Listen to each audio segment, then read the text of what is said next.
Assalamualaikum warahmatullahi wabarakatuh. Bismillah, alhamdulillah, wassalatu wassalamu ala rasulillah. Saudara-saudara, alhamdulillah pada kali ini kita bisa melanjutkan pembahasan tentang ilmu tafsir, dan pada kali ini kita akan membahas tentang tafsir al-mawdu'i lil Qur'anil Karim yang dasarnya saya ambilkan dari karya Dr. Ahmad bin Abdullah Az-Zahrani. Kata tafsir al-mawdu'i itu terdiri dari dua kata, yaitu kata at-tafsir. Saya tidak perlu untuk memberikan penjelasan lebih dan saya sarankan saudara-saudara untuk kembali kepada pembahasan tentang tafsir untuk bisa memahami secara detail tentang tafsir. Pada kali ini kita hanya akan mengulang tentang makna lughah dari kitab tafsir yang berarti adalah al-kasfu wal bayan wal idah wal tafsil, yang makna dari al-kasfu itu berarti membuka, wal bayan mendeskripsikan, wal idah menjelaskan, wal tafsili memberikan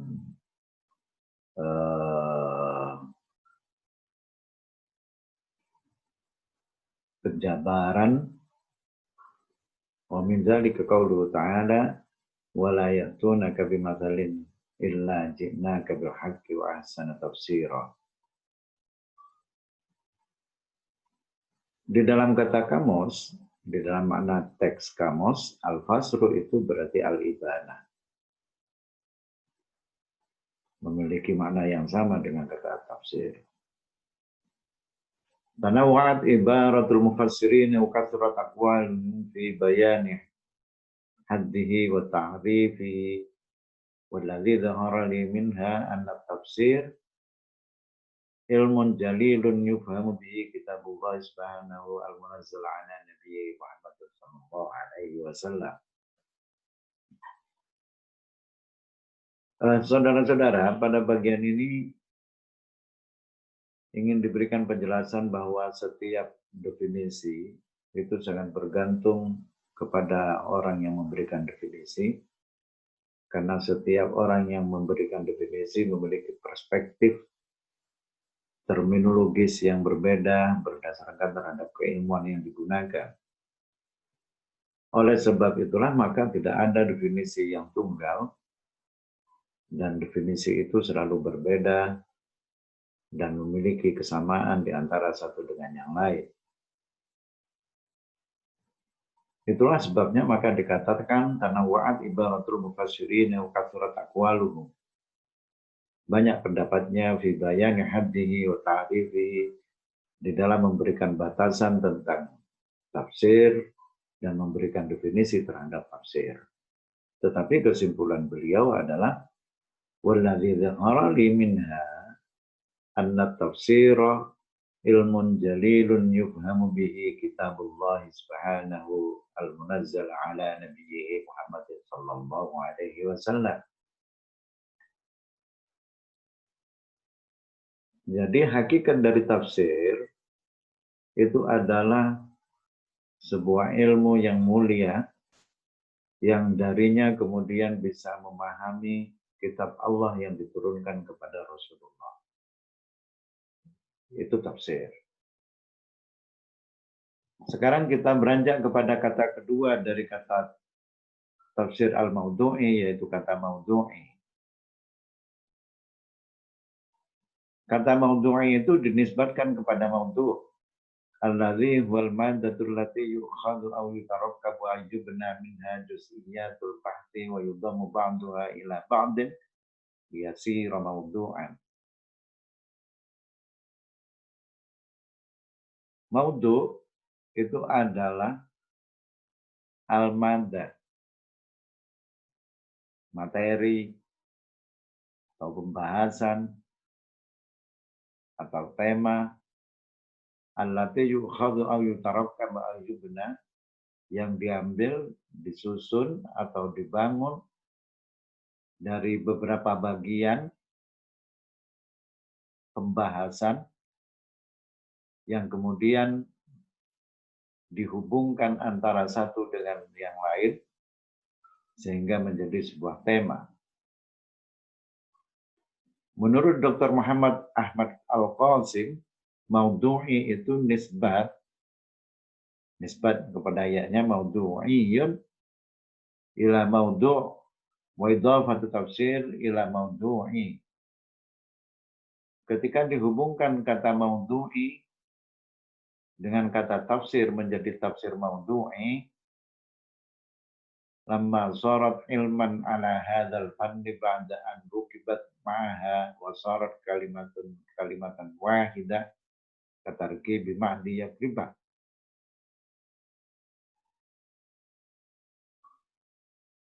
Ketika dihubungkan, digabungkan, dimudhof ilaihkan antara kata tafsir dan kata maudhu'i, maka ia merupakan ilmu yang berbeda, ilmu khusus,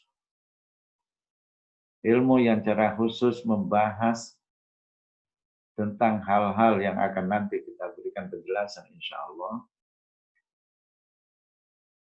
Seperti kalau di dalam bahasa Indonesia ada kata sapu, ada kata tangan.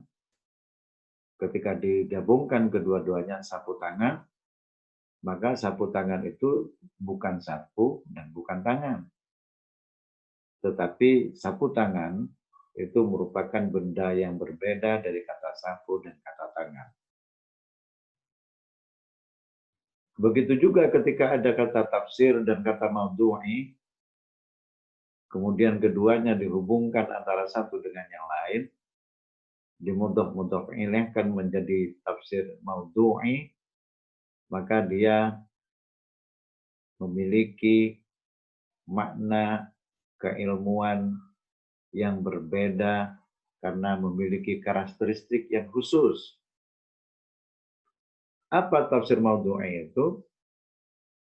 Huwa ifradul ayatil qur'aniyatil lati tu'alij mawdu'an wahidan wa hadfan wahidan bidirasati wa tafsili ba'da dhammi ba'daha ila ba'din mahma tanawwa'at alfadhuha wa ta'addadat mawatinuha dirasatan mutakamilatan ma'a mura'atil mutaqaddimi wal mutaakhiri minha wal isti'anatu bi asbabin nuzul wa sunnatin nabawiyyah wa aqwalus salafis shalih al muta'alliqatu bil maudhu'.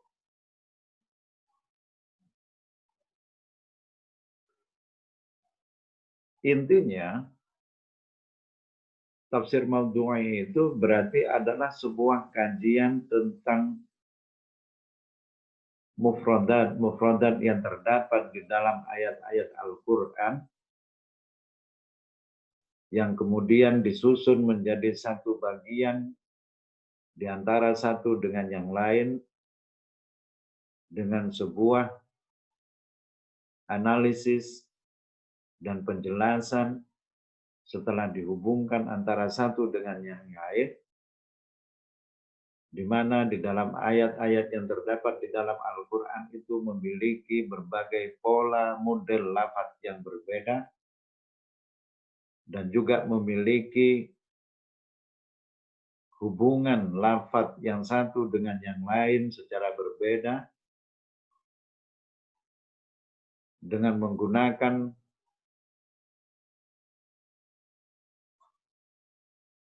analisis yang komprehensif dengan tetap memperhatikan mana ayat-ayat yang awal dan mana ayat-ayat yang akhir dan menggunakan ilmu asbabun nuzul serta didasarkan terhadap sunnah nabawiyah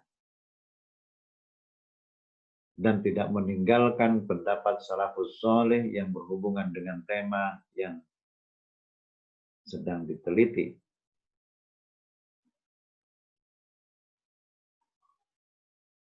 Intinya, berarti tafsir maudhu'i itu adalah sebuah pola penafsiran terhadap ayat Al-Quran dengan memperhatikan setiap mufradat yang terdapat di dalam Al-Quran dengan menghubungkan antara satu ayat dengan ayat yang lain. Mengapa kita membutuhkan tafsir al-mawdu'i ini? Ini adalah kajian aksiologis. Saudara-saudara, tidak sedikit pola penafsiran yang ada dan berkembang pada abad modern ini telah mengandalkan logika, mengandalkan nalar, bahkan mendahulukan nalar dibandingkan dari penjelasan-penjelasan Al-Quran itu sendiri. Maka tafsir al-mawdu'i sesungguhnya adalah merupakan penafsiran Al-Quran dengan Al-Quran. Ma'utliqa fi makanin minhu kuyyida fi makanin akhar. Wa ma dzakara mujizan fi mawtinin minhu dzukira mufassalan fi akhar. Dengan menggunakan tafsir ayat Al-Quran dengan Al-Quran, tafsirul ayat dan ayat, maka dimungkinkan bagi seorang peneliti tentang Al-Quran bisa melihat bahwa terkadang ada ayat yang lafadznya menggunakan lafadz yang mutlak pada satu ayat, tetapi menggunakan lafadz yang mujaz di dalam kalimat yang lain.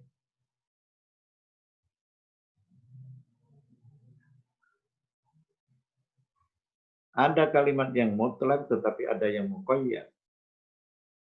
Ada yang mujaz tetapi ada yang mufassal.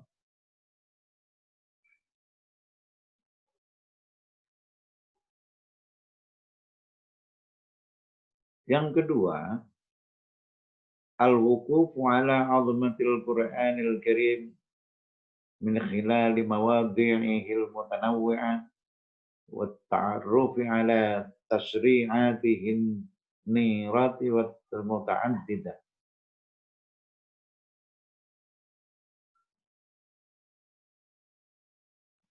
Dengan mempelajari ayat-ayat yang terdapat di dalam Al-Quran yang berbeda-beda di dalam beberapa ayatnya itu,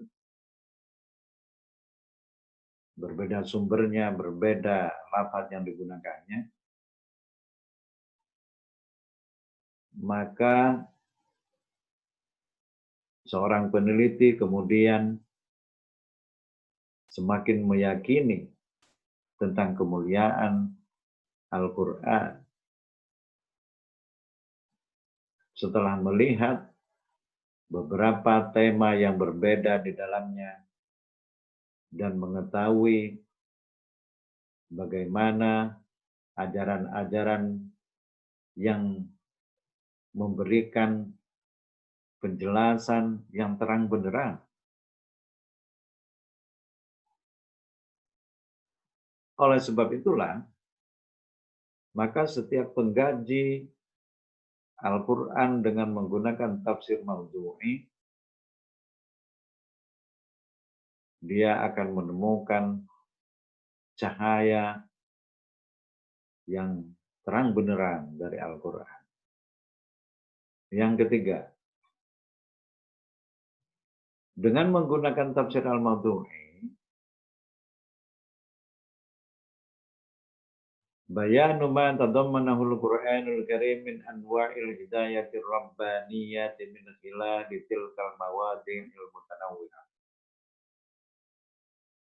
Seorang peneliti tafsir mawdu'i bisa memberikan deskripsi, penjelasan tentang sesuatu yang terkandung di dalam Al-Quran dari berbagai cara yang dapat menjelaskan, memberikan keterangan, mengarahkan, yang penjelasan dan pengarahannya itu tidak didasarkan terhadap rasionalitas semata, tetapi ada al-hidayatur rabbaniyah.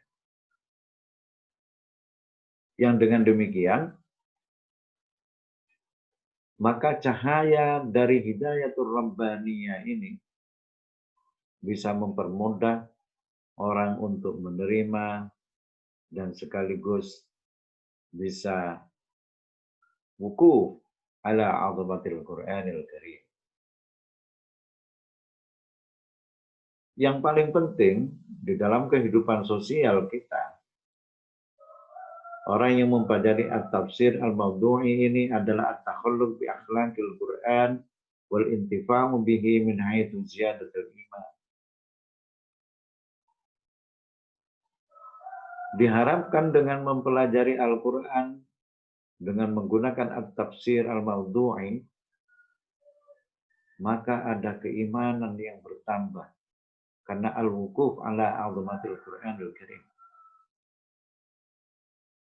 Dan dari situlah kemudian ada al-intifa. Ada nilai-nilai manfaat yang bisa diambil berkat tambahnya keimanan kepada Al-Quran tersebut dan termanifestasikan di dalam kehidupan sosialnya, di dalam bentuk perilaku at-takhalluq bi akhlaqil Qur'an. Ini adalah faedah yang sangat besar. Yang oleh sebab itulah, maka di dalam memberikan penafsiran terhadap Al-Quran dengan menggunakan at-tafsir al-mawdu'i ini, diharapkan setiap pembelajar, para cerdik pandai, tidak hanya mendiskusikan, tetapi juga mampu mengamalkan cahaya-cahaya Al-Quran sehingga kehidupannya bisa mencerminkan sebuah pola hidup Qur'ani. Masih banyak lagi beberapa manfaat, tetapi saya ingin memberikan penjelasan yang paling terakhir, yaitu izalatu ma yuhamu ta'arud baina ayatil Qur'anil Karim wa tawjih dzalika tawjihan salima.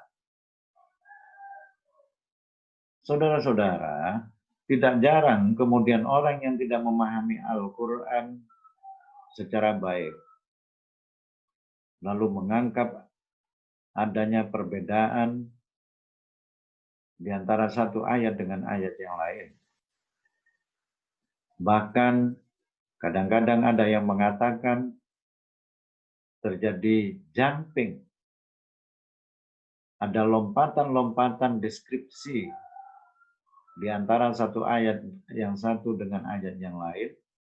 Setelah membicarakan iman, lalu membicarakan tentang munafik, lalu membicarakan tentang iman lagi, membicarakan tentang kafir, membicarakan begitu. Di dalam satu surat, itu tidak ada satu topik. Dia memiliki banyak topik. Yang apabila kita tidak mampu untuk memahami secara benar, maka kita akan menganggap adanya ta'arud baina ayatil Qur'anil Karim. Oleh sebab itulah maka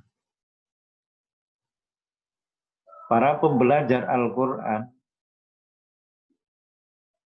sangat dipentingkan untuk bisa menggunakan at-tafsir al-mawdu'i ini agar bisa melepaskan keraguan-keraguan terhadap Al-Quran dikarenakan munculnya persepsi ta'arud yang terdapat di dalam beberapa ayat Al-Quran. Nah, bagaimana caranya kita melakukan penafsiran terhadap Al-Quran ini dengan menggunakan at-tafsir al-mawdu'i? Ada dua cara. Yang pertama, at-tariqul awal li kaifiyatil bahsi fihi faya ayanzur al-bahis ila suratil qur'aniyati min awliha ila akhiriha ala annaha wahdatan mutakamilatal fitrati wal manhaji wal mawdu' maqad ala jadzalikal mawdu'il 'am min khilalihi mawdu'atiha al-muta'addidah Misalnya dzalika suratul munafiqin mawdu'uha fathul munafiqin wa ta'dzir minhum. Waqad 'alajat as-surah hadzal mawdu' min khilali mawdu'atihal muta'addidah nahwa bayan ghidbil munafiqin wa annahum yaquluna ma la ya'taqidun jur'atihim 'alal imanil kadhibah tasturan 'ala nifaqihim wa khaufan 'ala dimanihim. Saudara-saudara, cara yang pertama atau metode yang pertama, seorang peneliti yang akan menggunakan metode tafsir al-mawdu'i, dia melihat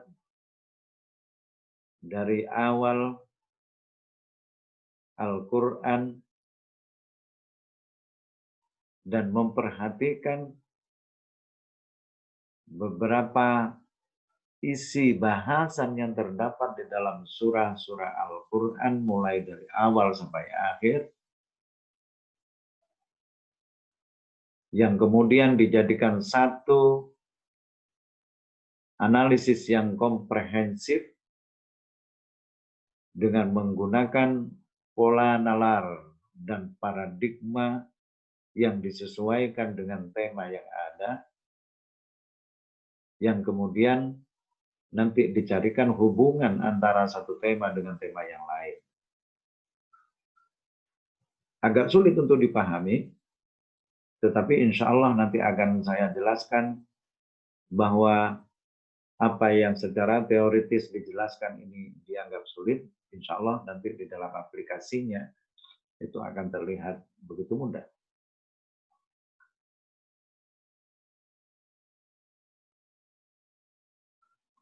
Beberapa metode yang lain di dalam at-tafsir al-mawdu'i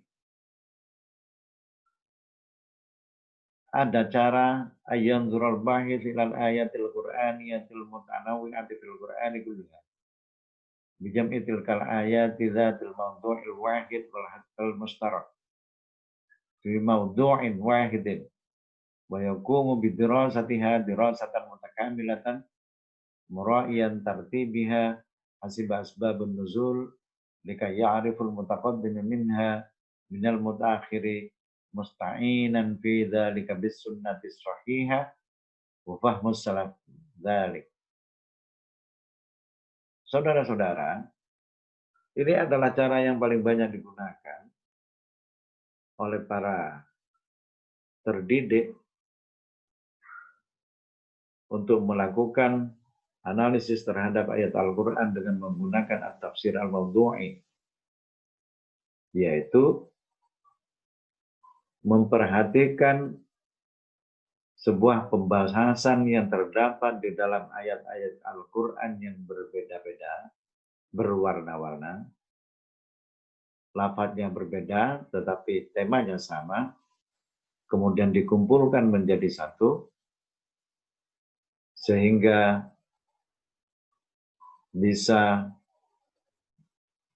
dianalisis secara komprehensif dengan tetap memperhatikan terhadap runtutan-runtutan surat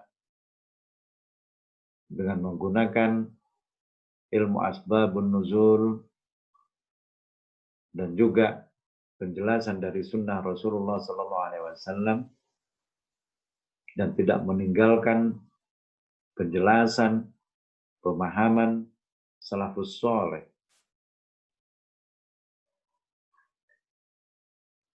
Metode yang kedua ini, hiyal ma'mulu biha fi majalil buhuthul ilmiyatil mawdu'iyah. Ini yang paling banyak digunakan di dalam metode tafsir mawdu'i untuk beberapa pola penafsiran yang ilmiah. Ini adalah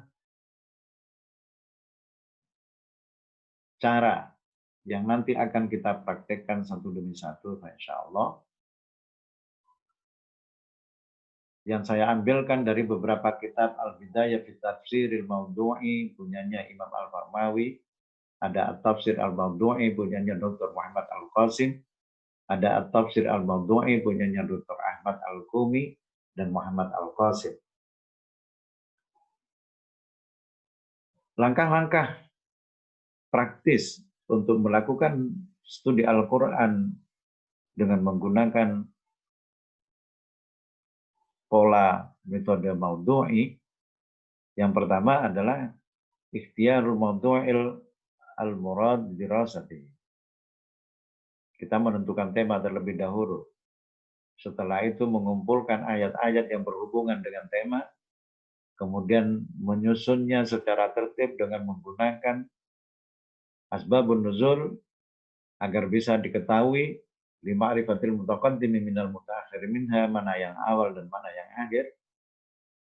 Baru setelah disusun demikian rupa, syarrahaha syarhan wafiyan yajli matmuniha wa yakshifu an maknuniha wa yurabbitu baina ajzaihi wa izalati ma yatawahhamu annahu ikhtilafun wa tanaqudun bainaha aw nasikhun wa mansuhun aw khasun wa amun aw mutlaqun wa muqayyadun aw mujmalun wa mufassar.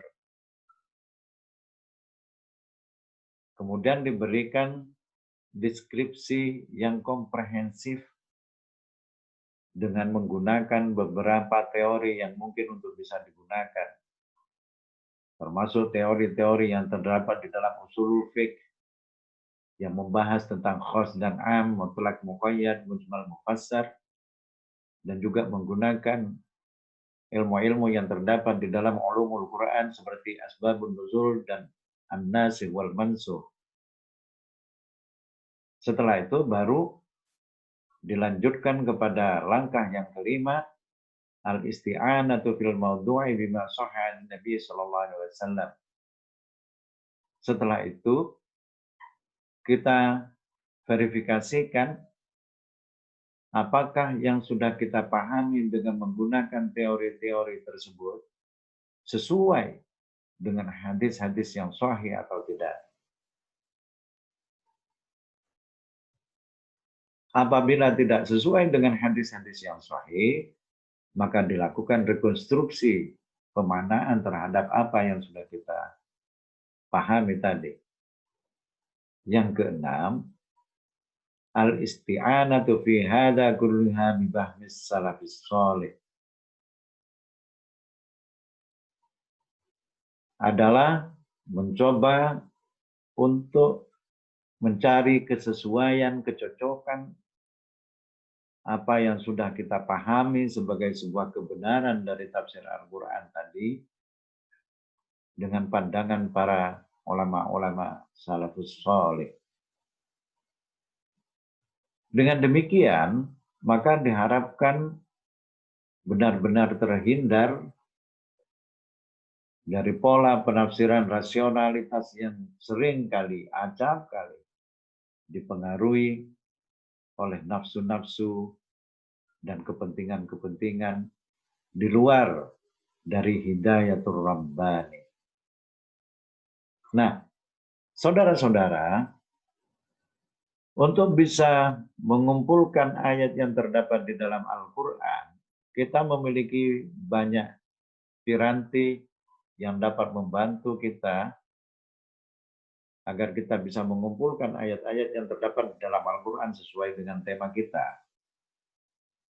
Yang paling banyak digunakan oleh para terdidik adalah sebuah kitab yang berjudul Al-Mu'jam Al-Mufahras li Al-Fadhil Qur'anil Karim yang ditulis oleh Syekh Muhammad Fuad Abdul Baqi.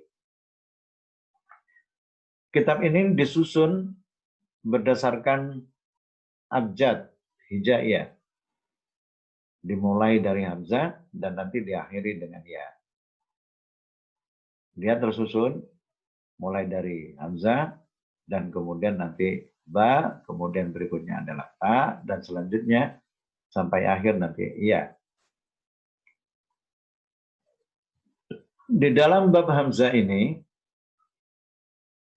setiap susunan halaman demi halamannya juga disusun berdasarkan terhadap abjad. Perhatikan ini, alif, ba, ba, sampai kemudian alif, ba, ra. Artinya bahwa di dalam halaman ini dimulai dari alif, ba, ba, dan yang di bagian kanan itu adalah alif, ba, ra. Alif, ba, ba itu adalah abban, alif, ba, ra itu adalah kalimat Ibrahim.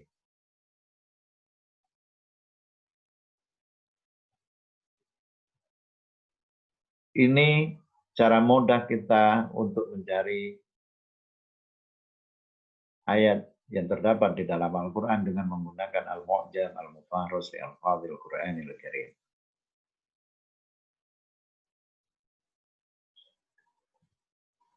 Perhatikan